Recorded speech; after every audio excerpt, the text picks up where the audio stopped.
Hello दोस्तों, स्वागत है आपका मेरे चैनल BSR स्टडी में। आज हम चैप्टर 6 जो पढ़ रहे थे उसमें एक बहुत मोस्ट इम्पोर्टेंट टॉपिक है DNA की पैकेजिंग या पराकुंडलन क्या होता है। तो हम आज इसे ही डिटेल में जानेंगे।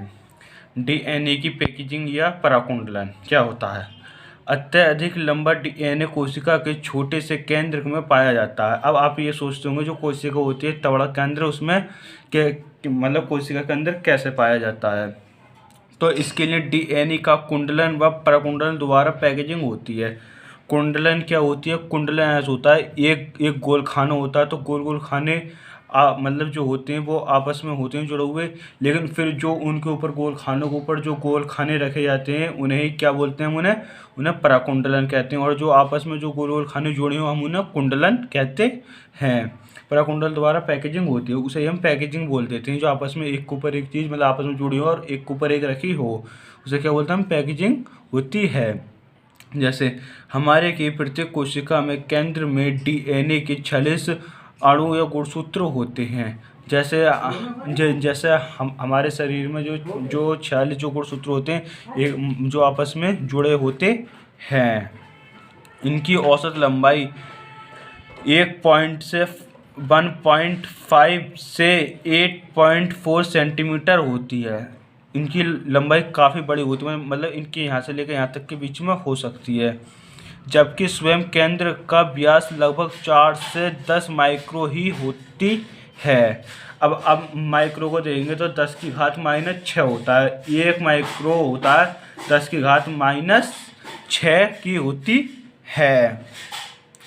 उसके बाद है, अतः स्पष्ट है कि केंद्र में अंदर DNA अत्यधिक कुंडलित व संघनित होकर त्रिविम व्यवस्था में पैक रहता है। और अत्यधिक मतलब वो संघनित मतलब वो पास पास, त्रिविम माने का वो एक के ऊपर एक चीज़ मतलब रखा हुई होती है। 3 गोले भी हो सकते हैं। व्यवस्थित पैक रहता है, मतलब वो पूरी तरीके से पैक होता है। इसे ही DNA पैकेजिंग या DNA पराकुंडलन कहते हैं। या तो कि आप सब पराकुंडलन के रूप में या DNA पैकेजिंग के रूप में पूछा जा सकता है आपके एग्जाम में। उसके बाद है अगला टॉपिक, प्रोकैरियोटिक कोशिका में DNA की पैकेजिंग। मतलब जो इसमें हम एक और पढ़ेंगे अभी है वो भी आगे। अब इसमें है नंबर 1, प्रोकैरियोटिक कोशिका क्या होती है। प्रोकैरियोटिक कोशिका में DNA कोशिका द्रव्य में पाया जाता है। जो कोशिका होती है वो कहाँ पाई जाती है? DNA द्रव्य में पाया जाता है। यह DNA एस व नॉन स्टोन क्षारीय प्रोटीन्स जैसे पॉलीएमीन की सहायता से पराकुंडलित अवस्था में रहता है। DNA के इन संघनित समूह को न्यूक्लियोटाइड या प्रोक्रोमोसोम कहते हैं। जो ये नॉन स्टोन क्षारीय जो कि प्रोटीन है कि NC होती है कि NC मतलब आपस में कई सारे जुड़ के यहाँ पर पॉलीएमीन्स बन जाता है। इसे हम प्रोटीन कहते हैं। क्या कहते हैं हम? इसे हम पॉलीएमीन्स को क्या कहते हैं? प्रोटीन कहते हैं। इसकी सहायता से जो पराकुंडलित अवस्था में रहता है, मतलब जो प्रोटीन होता है इसके द्वारा क्या में रहता है? पराकुंडलित अवस्था में रहता है। DNA के इन संघनित समूह को क्या कहते हैं? न्यूक्लियोटाइड या प्रोक्रोमोसोम कहते हैं। अब इसके नीचे आप चित्र देख रहे हैं, जो चित्र है ये आपका क्या होगा? ये आपको प्रोकैरियोटिक कोशिका पाई जाती है इसके अंदर। और ये क्या होगा? ये आपका कोशिका द्रव्य होगा। ये क्या होगा? कि आपका कोशिका द्रव्य होगा।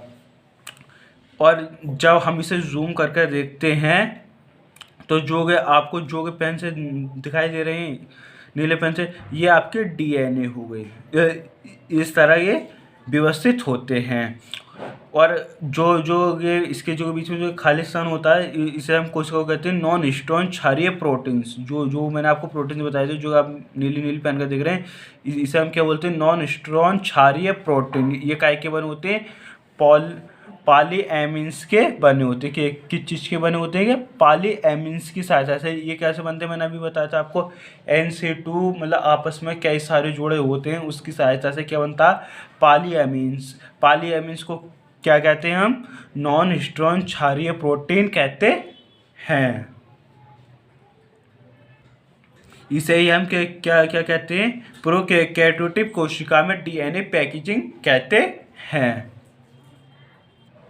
आपका अगला टॉपिक है यूकैरियोटिक कोशिका में डीएनए की पैकेजिंग। इसमें पैकेजिंग किस तरह होती है? यूकैरियोटिक कोशिका में डीएनए की पैकेजिंग लाइसिन व अर्जिनिन युक्त क्षारीय प्रोटीन जिन्हें हिस्टोन कहते हैं। ये हम हमेशा लाइसिन व अर्जिनिन को किसके नाम से जानते हैं? क्षारीय प्रोटीन। जो क्षारीय प्रोटीन होते हैं हमेशा हिस्टोन के नाम से जानते हैं, वहाँ नॉन हिस्टोन के नाम से जानते थे पहले वाले में पे। ठीक है, हिस्टोन कहते हैं। इसकी सहायता से होता है। हिस्टोन प्रोटीन 5 प्रकार की होती हैं।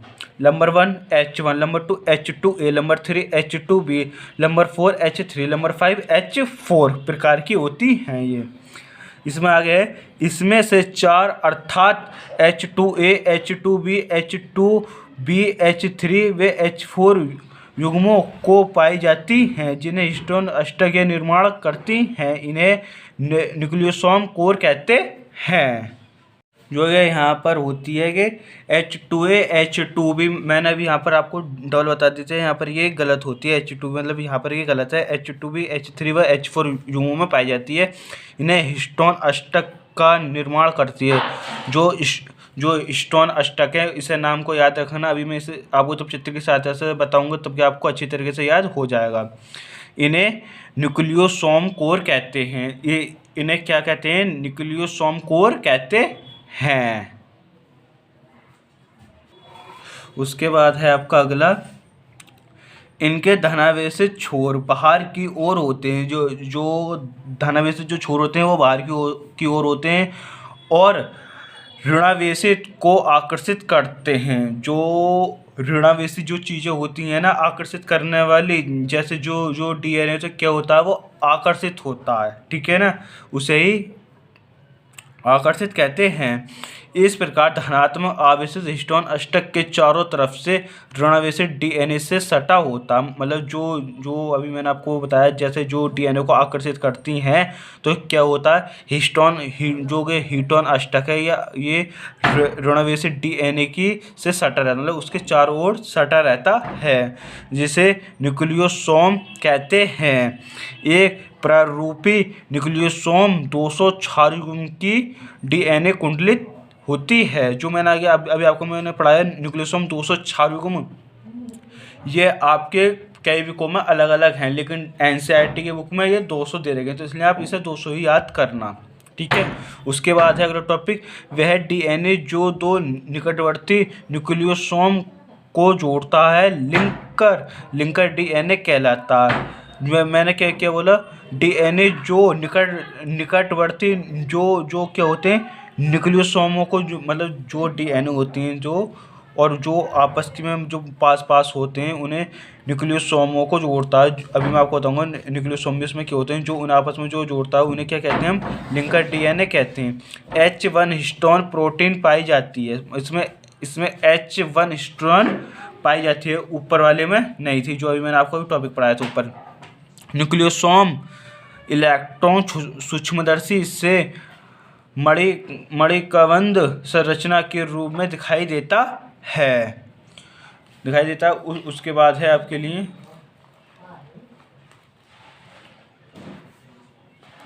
मणिकाबंध श्रृंखला कुंडलित होकर सेलेनाइड बनाती है। क्या बनाती है? श्रृंखला कुंडलित होकर आपस में, अभी मैंने बताया था, जो कुंडल होते हैं जो आपस में जो जुड़े होते हैं उन्हें क्या कहते हैं? आपस में जुड़ने के बाद क्या बनाती है? सेलेनाइड बनाती है। इसके बाद ये कुंडलित होकर क्रोमैटिन तंतु का निर्माण करती है। किसका निर्माण करती है? क्रोमैटिन तंतु का निर्माण करती है। उसके बाद है कुछ स्थानों पर क्रोमैटिन अत्यधिक संघनित होकर गहरे अभिरंजित हेटेरोक्रोमैटिन बनाता है। मतलब जो मतलब संघनित हो जाते हैं उन्हें मतलब जो गहरे क्या बन जाते हैं, वहाँ पर अभिरंजित बन जाते हैं। उसके बाद है कुछ स्थानों पर यह ढीला होकर हल्का अवरजित होने वाला यूरोक्रोमेटिक बनाता है। क्या क्या बनाता है? यूरोक्रोमेटिन बनाता है। अब मैं इसे आपको चित्र के द्वारा समझाता हूँ। आपको ये चित्र दिखाई दे रहा है। सबसे पहले ऊपर है डीएनए। डीएनए से क्या क्या बनता है? न्यूक्लियोसोम बनता है। कितने का बनता है? कि 10 सेंटीमीटर का व्यास बनता है, ठीक है ना। उसके बाद इससे न्यूक्लियोसोम से बनता है सोलेनाइड। सोलेनाइड के बाद बनता है क्रोमेटिन तंतु। उसके बाद बनता है क्रोमैटिक, और क्रोमैटिक के बाद क्या बनता है? गुणसूत्र बनता है। अब मैं आपको इसे चित्र के द्वारा दिखाऊं। जैसे कि आप चित्र देख रहे हैं खानों में, आप देख रहे हैं यहाँ पर डीएनए, तो आपको यहाँ दिखाई दे रहा है H2 भी। तो H2 मतलब कि आपस में क्या होते हैं? युग्म होते हैं। मैंने अभी आपको बताया था क्या होते हैं? कि युग्म होते हैं। पहले अभी आपने जब पढ़ा था कि क्या होते हैं? युग्म है ना, इनका जोड़ा होता है। जैसे H2O तो H2O, जैसे H4 तो H4, H3 तो H3। ये आपस में ऊपर नीचे भी मतलब हो सकते हैं। क्या हो सकते हैं? ये आपस में ऊपर नीचे हो सकते हैं। इसे ही हिस्टोन अणुओं का कोर कहते हैं। क्या कहते हैं? कोर। मैंने अभी आपको बताया था कोर क्या होते हैं, जिसे हम न्यूक्लियोसोम कोर कहते हैं, जो जो हिस्टोन स्टफ होते हैं, ठीक है ना। और उसके बाद आप यहाँ देखेंगे ये क्या होता है? ये डीएनए होता है। जो कि लाल लाल पट्टी दिखाई दे रही है चित्र में, ये क्या होता है? डीएनए होता है।